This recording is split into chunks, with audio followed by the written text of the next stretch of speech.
आपको पता है कि द आइलैंड ऑफ डॉल्स नामक एक जगह है मैक्सिको सिटी में, और वो जगह सच में इस पूरे दुनिया की सबसे मिस्टीरियस जगहों में से एक है। डॉन यूलियन सेंटेना बेरेरा नामक एक इंसान 1950 में उस जगह का देखभाल करता था, उस जगह का मालिक भी था। वो जगह एक्चुअली आइलैंड नहीं है, बल्कि एक कैनाल जो होता है ना, ऐसा जो कैनाल होता है इसके बगल में जो एक बगीचा होता है वैसा टाइप का था। तो एक दिन यूलियन सेंटेना फिशिंग कर रहे थे, मछली मार रहे थे, और अचानक से वो देखे कि एक लड़की की डेड बॉडी सामने आ रही है, और वो डेड बॉडी को बाहर निकाले तो पीछे से एक डॉल भी आ रहा था उसके साथ। डॉल को भी लिए और डेड बॉडी को दफना दिए। बट उसी रात से उनको अजीब अजीब एक्सपीरियंसेस होने लगे। इस घटना के बाद उनको रात में अजीब अजीब सी आवाजें सुनाई देने लगी, अजीब सा महसूस होने लगा। तो क्या किए कि वो उस लड़की के डॉल को भी जो उसके साथ आई थी उसको एज अ रेस्पेक्ट देने के लिए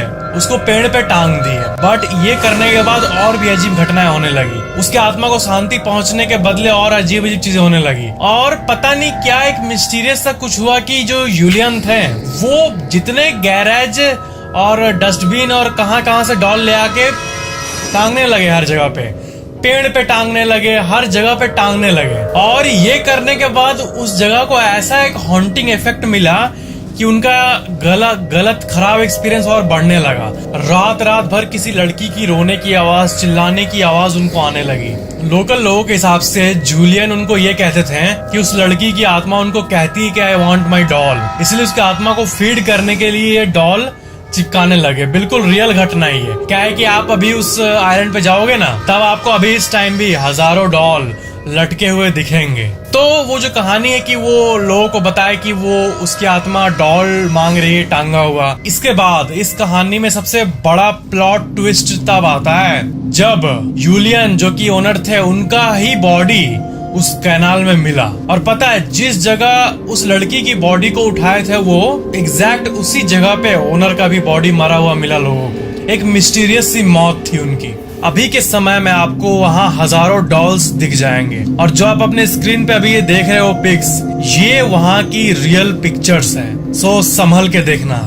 इसमें आप देख सकते हो कि कितनी डॉल्स जो कि डैमेज्ड है वो टांगी हुई है। अभी के समय भी जो वहाँ पे जाते हैं ना, वो कुछ अजीब एनर्जीज को फील करते हैं। घबराहट होना, लाइट्स का ऑन ऑफ होना, ये सब उस जगह पे होता है। आपके मन में एक अजीब सा सवाल आता है कि क्या है ना, देखो एक बहुत ही फ्रैंक सा बात है कि आप अक्सर सुनते होंगे और आप सुनते भी है कि एनाबेल डॉल में ये कोई आत्मा है या इस डॉल में आत्मा है। तो ये जो कंसेप्ट है कि डॉल के अंदर ही आत्मा क्यों घुसती है, ये सवाल आपके मन में जरूर आता होगा। तो आंसर ये है ना कि पैरानॉर्मल एक्सपर्ट्स के हिसाब से जो डॉल्स होती है ना, उनका फिजिकल मैनिफेस्टेशन एकदम इंसान की तरह होता है।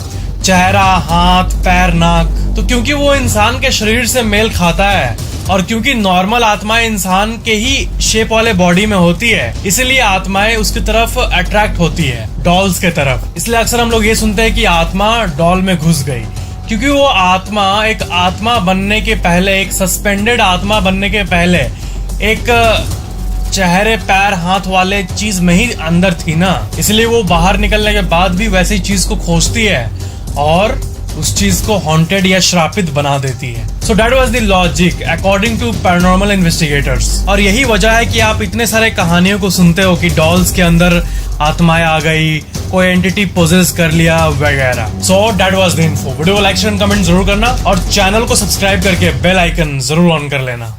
क्या आपको पता है कि जो ये भूत द हॉन्टेड शिप नाम की मूवी है ना, ऐसी एक रियल इंसिडेंट एक्चुअली में हो चुकी है। पहले मैं आपको वो बताता हूँ जो कि लोग सोचते हैं कि इस इंसिडेंट के ऊपर ये कहानी बेस्ड है, बट वो नहीं है। वो है एमवी विजडम शिप।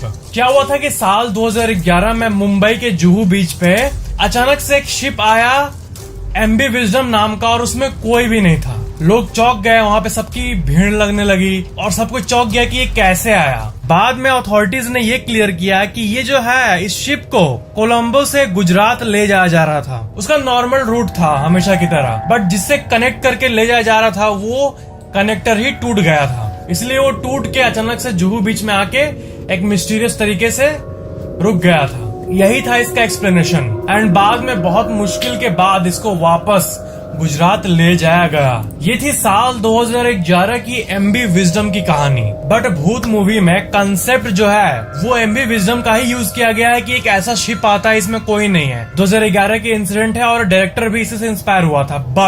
बट जो मेन कहानी है वो 1750 की है। उस टाइम एक 1750 में एस्टन बीच, रोड आइलैंड, अमेरिका में एक शिप आया अचानक से, और उस शिप का कोई सोर्स ही नहीं था। सी बर्ड नाम का शिप था वो, और जब वो आके रुका तो उसमें कोई नहीं था।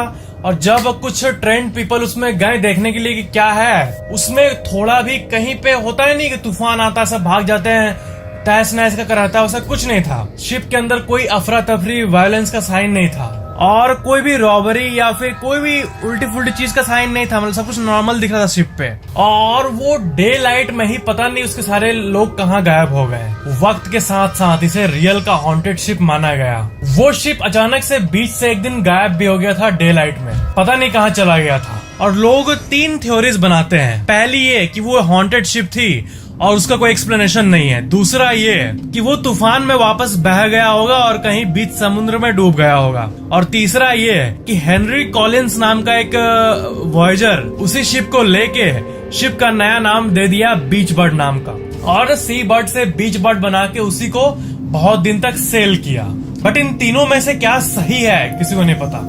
इतिहास में ऐसी कई रियल शिप्स है जिसका ओरिजिन क्या है, उसके अंदर कोई क्रू मिला नहीं, इसका कोई एक्सप्लेनेशन नहीं है। कुछ रियल नेम्स मैं आपको बोल रहा हूँ। पहला है फ्लाइंग डचमैन, इसके बारे में आप सुने होंगे कभी न कभी। ये एक रियल शिप है जिसमें कोई क्रू नहीं था। और एक शिप है Mary Celeste, HMS Resolute, SV Resolven. ऐसा मिस्टीरियस शिप का एक पूरा एक डेडिकेटेड विकिपीडिया पेज आप देख सकते हो। और इस विकिपीडिया पेज पे सारे ऐसे शिप्स लिस्टेड हैं जो कि मिस्टीरियस तरीके से आए हैं या फिर गायब हो गए हैं या फिर उसमें कोई क्रू नहीं है। बहुत ही गजब बात है। इतिहास में ऐसे कई शिप्स ऐसे आए हैं और उसी से ये मूवी इंस्पायर्ड हुई थी। अब किसमें एक्चुअल पैरानॉर्मल चीज प्रेजेंट है, इसको आंसर करना तो बहुत मुश्किल है। बट ये हॉन्टेड शिप का कंसेप्ट बहुत ही कूल है। अगर शिप में कोई दुर्घटना हो जाती है तो इतने सारे लोगों की जान चल जाती है, और जिस जगह भी बहुत सारे लोगों की जान जाती है, पैरानॉर्मल इन्वेस्टिगेटर्स के हिसाब से उस जगह पे एक नेगेटिव प्रेजेंस लोगों को हमेशा ही फील होता है। देखा जाए तो ऐसे कई शिप्स है जो कि ऐसे ही समुद्र में भी तैर रहे होंगे विदाउट एनी क्रू,